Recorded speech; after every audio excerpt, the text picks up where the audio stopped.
Now, both you and John have played in championship winning teams, contending teams. John, how much does the pressure intensify in the last 2-3 months of the season? Well, of course, there's more pressure on Eamon, but the managers have a great deal to do in this particular situation. And like the great thing that with Don Reevy and most managers hear them talking, I mean, it's one match at a time.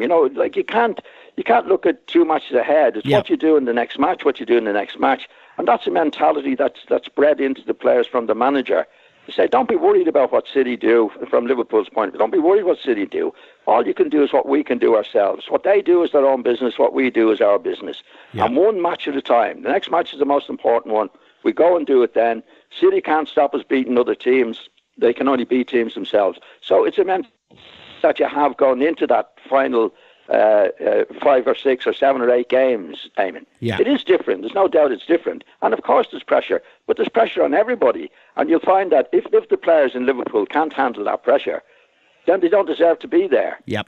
So that's the game. Yeah, Didi, Mo Salah, he's having another brilliant season.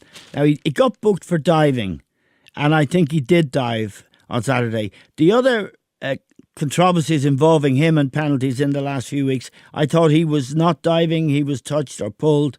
It just would worry me a little bit. I wonder what you think of this, that now that he's had a booking for diving, there may be a game or two down the line where he isn't diving, but his reputation goes before him, because that does happen, doesn't it? It does, and we've seen it with other players.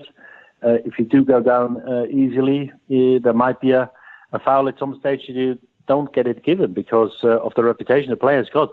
I've got to slightly disagree with you, Eamon, because there was one a few weeks ago, may have been against Wolves at home, where a penalty was given, and I think a player from Everton was banned for a similar thing last year or last season. So I think he was quite fortunate where somebody pulls him slightly, or touches his shoulder, and his legs give way, and he's diving like the dying swan in the box. I think he was very fortunate. When I saw the footage, I thought he won't get away without a ban here. So I think the writing's been on the wall. I think he's been fortunate. I agree with you. On Saturday he got booked, and rightly so.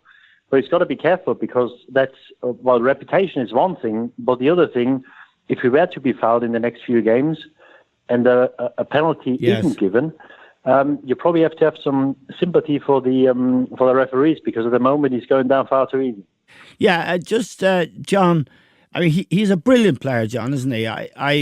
His pace, his hunger for it, and that was evident this week. And in the last few games they've been close games. Napoli, the home game against Everton, the Manchester United game where they gave up a soft goal and had to battle.